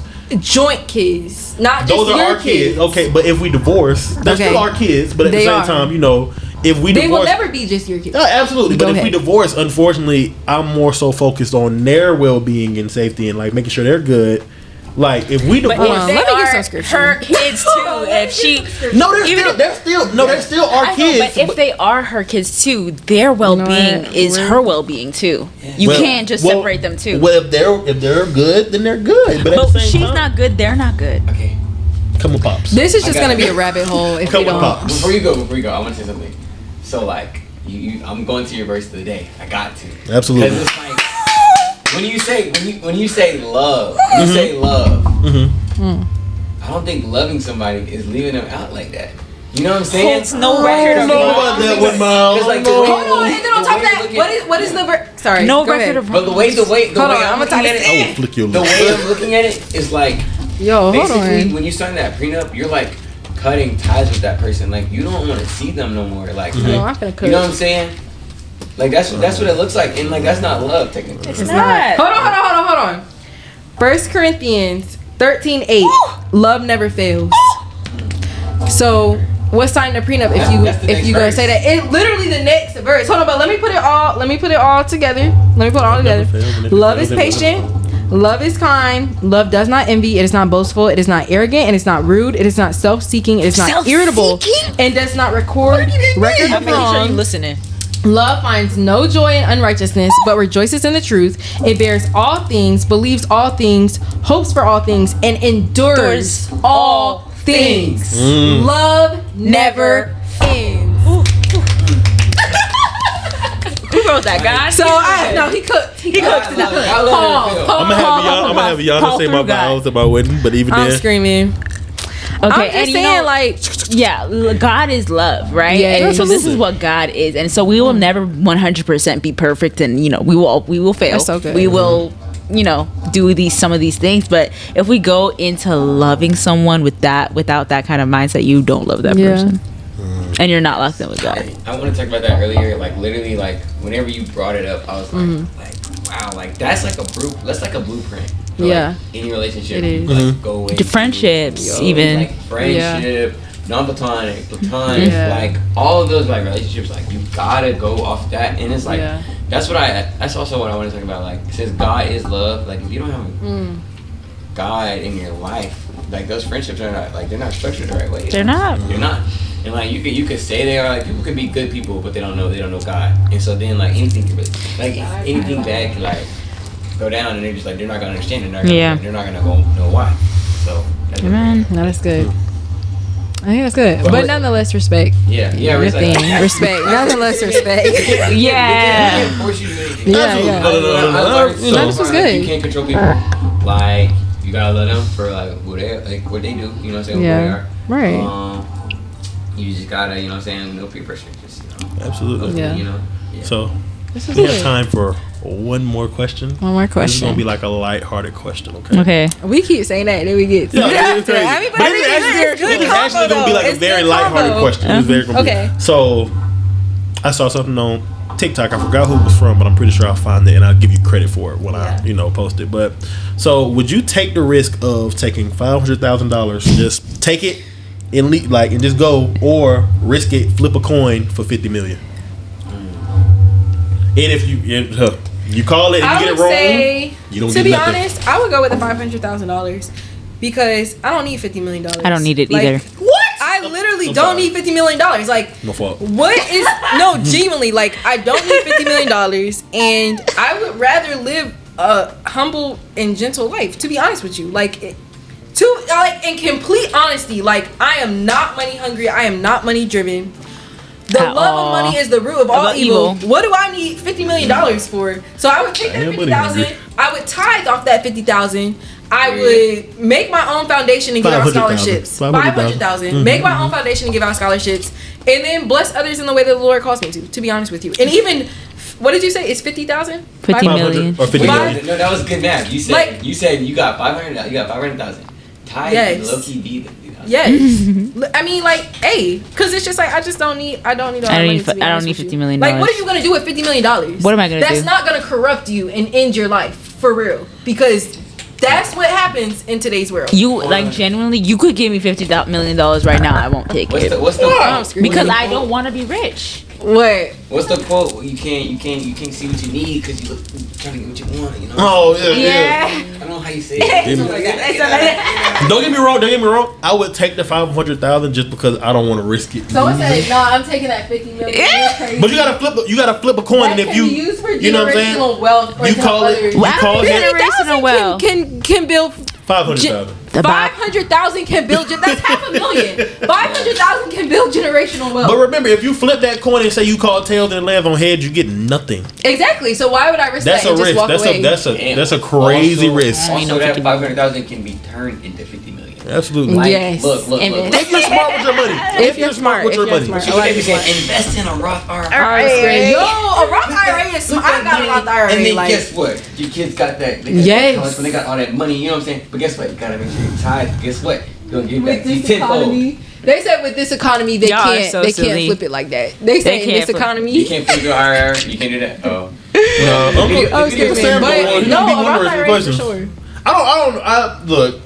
What would you do? In the back of my mind, I'm like, just risk it. Do it. Flip the coin. Flip the coin. Flip the coin. It's that sinful nature. That's what it is. I'm screaming. But that 500,000. What they say? 7 deadly sins. Nah. The 500,000 might do. I might be like, yeah, I'm joking. Because 500,000 is already a lot. That's a lot of money. You really don't. I mean, at our age, but I mean, just be smart with it. You got to be financially literate. You know, like a lot of people aren't financially. Yeah, a lot of people. You got to be financially literate. Jade, what would you do?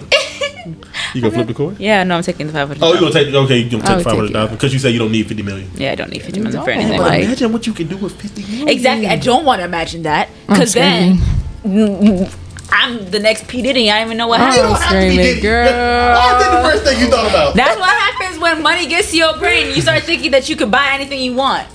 It gives me chills. I don't want it. I don't want it. Keep it away from me.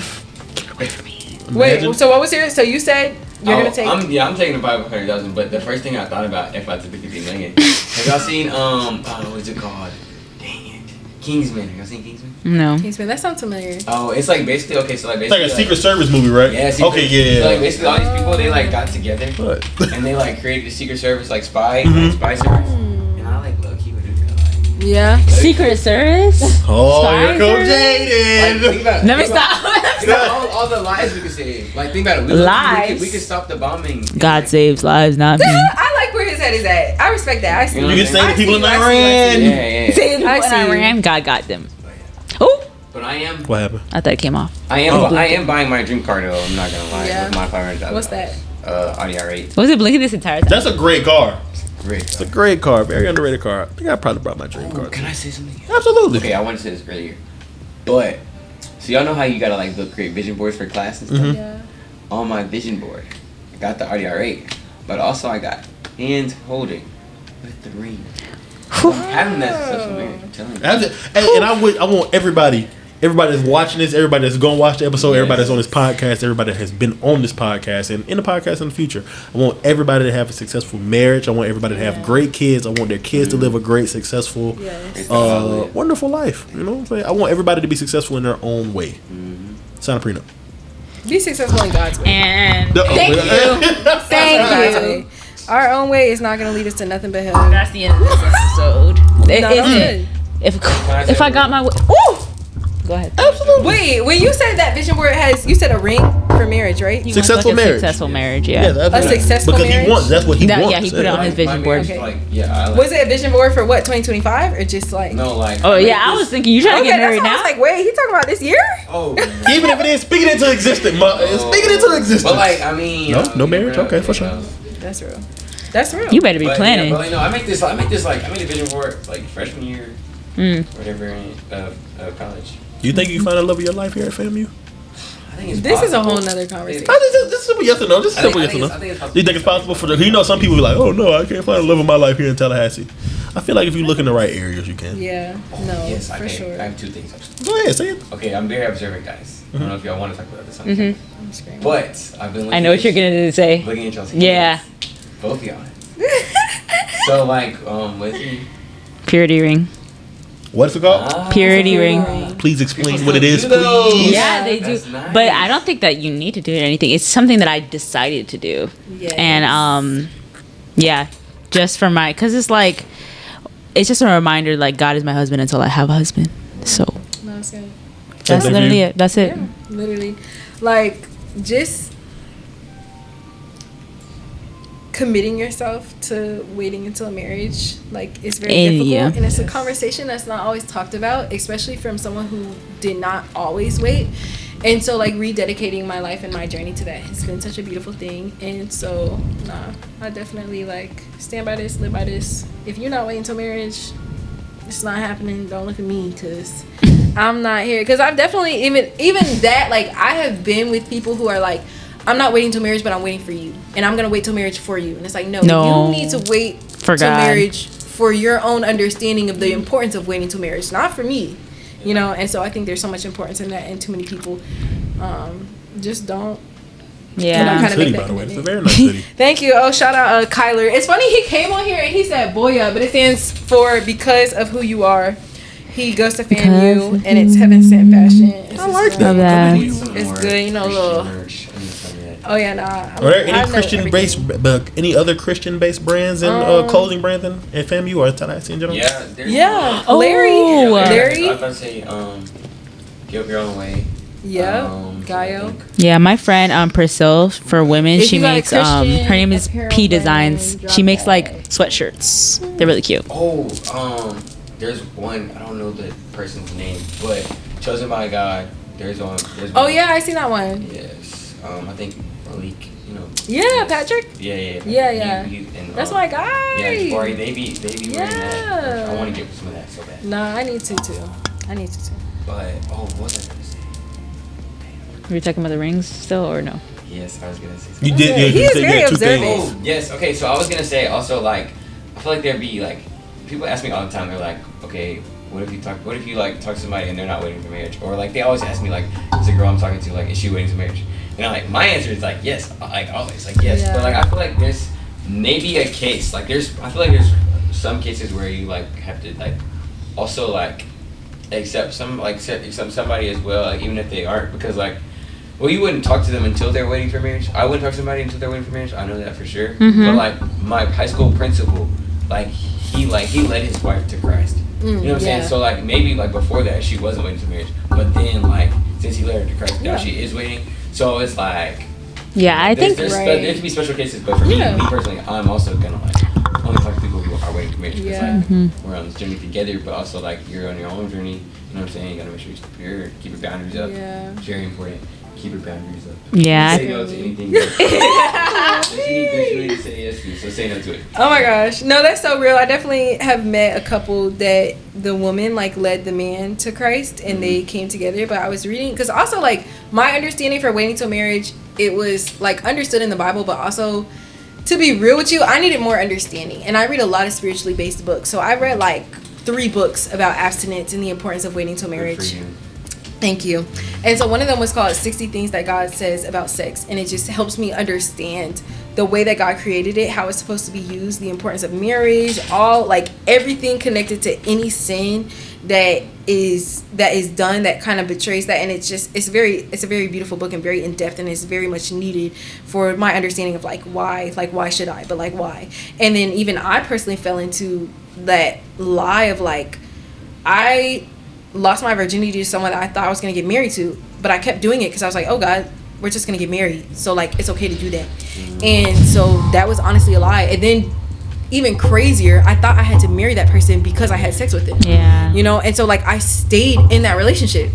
And so it's just one of those things where it's like, you definitely want that person to understand it for themselves, because also it's like, where is your faith? Like, I need you to be leading me. I need you to be As encouraging a man, me. I need you to be there with me of standing strong in that, because if not, they're just waiting on you to fold. And because you're human, you're gonna fold, you know. And so it's definitely an importance in that. And I feel like sometimes it's not talked about enough or created a space for it, especially in hookup culture and test drive to this and why buy the cow with the milk is free. Like, all these different things, it's not talked about enough, and it really needs to be, because it creates so much hurt, even in the Black community specifically, for the ways that we have hurt from it in single parent households and all of these different things that stem from the way that the thing that God created for the wealth of us was just completely used in a sinful nature, you know, perverted. And completely, you know, just disregarded, and that creates hurt. Yeah, that's a bar, yeah. It is. Yeah, I think that what you were saying, you could like, there's people who like they have these stories of like, oh, that led them to Christ. No one should be actively trying to like save someone from themselves. Like, if this like, I think God allows for like exceptions. There's stories like you hear, oh, like this person, like, but you can't just go into a relationship thinking, oh yeah, I'm gonna lead this person to Christ, even though you can't go into that, because it's like that person will drag you down, because you're already going into it thinking that you're gonna somehow cheat the system when you know that you shouldn't be with this person because, you know, they don't have the same values that you do. And I think that, you know, that scripture about being equally yoked, very important. Equally yoked. Yeah. I feel like as a woman, I need someone who is even stronger in their faith, and also even stronger in their conviction about purity, because as a man, like, you're leading me, and as I do believe that, you know, me, I don't know if this is all with me as a girl, like I'm very emotional. When I love. So I need you to be a man who's like, I don't care if you love me. Like, we're not doing that. You know what I mean? It's not that I would have that in my brain, but like, I need you to know that I'm safe with you in that aspect. And I believe that also, this is kind of like, I don't know if this is a hot take, but I believe that purity goes, this is not a hot take at all, but purity goes so much more beyond just waiting until marriage. It's like your heart posture. It's lust, what you do, lust. So even those stories of like, he led her to Christ or she led him to Christ, yes, that ended up good, but I guarantee you in some way they are kind of having to repair something that wasn't the way that God wanted it to be, because there's always going to be something, there's going to be something to repair if you didn't do it God's way. And if you believe that if you fell into some kind of impurity or whatever, or even if it wasn't sex or whatever, it's like you gonna have to deal with those repercussions, even though maybe at the end you guys both you know, were led to Christ and everything was good at the end. Yes, everything is going to be good, but you still have to deal with seeing this person in a pure light, seeing this person the way God sees them. You have to repair something. It's not always just an easy road after that. It comes with sacrifice. So purity's important. That's a bar, man. I think that's everything I have. The last thing I have to say is, I just want to say thank you for like this opportunity. Just because, like, I honestly like struggle with like being in my head about a lot of things, and so like I've been like thinking about like how am I gonna like reign well like as a Mr. FAMU, and like I told myself when I got the position, like, because like before I came to FAMU, I was like, I have to make a difference like spiritually, you know what I'm saying? And so like being able to be on this podcast, it's like gives me like a platform, you know what I'm saying? And that's like the type of things, like this is the type of things that I was like, yes, like I get to do this, so like then I can like talk about like my faith, so like other people can know about it. And so actually thank you for creating this space, because like now I'm like I'm taking the steps even more to keep walking like the right path, to like make sure that I'm making the difference that I want to with my range with FAMU, and like because that was a part of my why of like why I wanted to do it. So like thank you. Yeah, no, thank you. Shout out y'all too. Thank you, Tristan. Yes, no, shout out all y'all for real. Have a great podcast with. Yeah, absolutely, man. And I appreciate you guys for coming on. We're hitting the end of the show now, so yeah, I definitely appreciate you guys for coming on. This was a great episode. I got to start doing more stuff like this. And like I said, with this being a variety podcast, I want to touch on a lot of different topics and different things that a lot of people probably wouldn't talk about on their podcast. Yeah. But you know, it's never a bad thing to be afraid to talk about religion. It's never it's never a bad thing to be able to talk about Christianity or just anything you believe in. You know what I'm saying? So like, please, like I keep telling y'all, if it's something y'all want to see me talk about on the podcast, just let me know. I promise you, I'm never too big to talk about a certain other than politics. I'm not talking about politics. That's something I'm not touching. I will never talk about politics on camera. I will never talk about politics with certain people. But that's another story for a whole nother day. But with that being said, though, I genuinely really do appreciate you guys coming on. I know all of y'all are busy in your own right. You know what I'm saying? Yana does everything under the sun. Miles is Mr. Van Muse. That says enough in itself. Jaden does 50,000 other things too. So I definitely appreciate y'all taking out the time and coming on and doing this. I was actually kind of nervous to even ask Miles to come on because I'm like, I know this man gonna say no because I know he's gonna be busy. I'm like, go ahead, let me go ahead and ask him. And I did it. He said yes. So shout out to Miles, man. Appreciate you, man. Shout out to all of you guys. Do you guys want to like plug in your social medias or anything like that? Yeah, for sure. I would love for y'all to follow me on TikTok. It's Iyana, EYANAXOXO. And you can also follow me on Instagram. It's Iyana, EYANAXO. And I post Christian content on there, life content, running content, gym content, everything. So, yeah. My Instagram is Jaden Laurel, JADYNLAUREL. Well, my Instagram is m.howard03. Follow me on that. I don't really use TikTok for that kind of I deleted it too. I love TikTok. After the Love Island took over my For You page, I had to delete it. It was too much for me. It was too much? Yes, I was getting angry over people I don't know, so I had to guard my heart. So, with that being said, make sure you guys go follow the BDGI Podcast on Instagram at BDGI.podcast. Same thing on TikTok as well. Make sure you like, comment, subscribe on this video. Let me know what you like to see. Let me know what you don't want to see. But also send questions in for the question segment. Send different topics that you want to see us talk about on the show. And like I said, it's a new group of people on the episodes, each and every episode. So let me know if there's anybody in particular you want to see on a show. You know what I'm saying? Like, it's a wide range of things we can do on the show. And I can't wait to continue to grow and continue to branch out and do great things. And, make sure you just continue to support one of the best podcasts in the country. In America. In the country. We love it. So make sure you tap in with us. And, I hope you enjoyed this episode. And we are out. Go viral.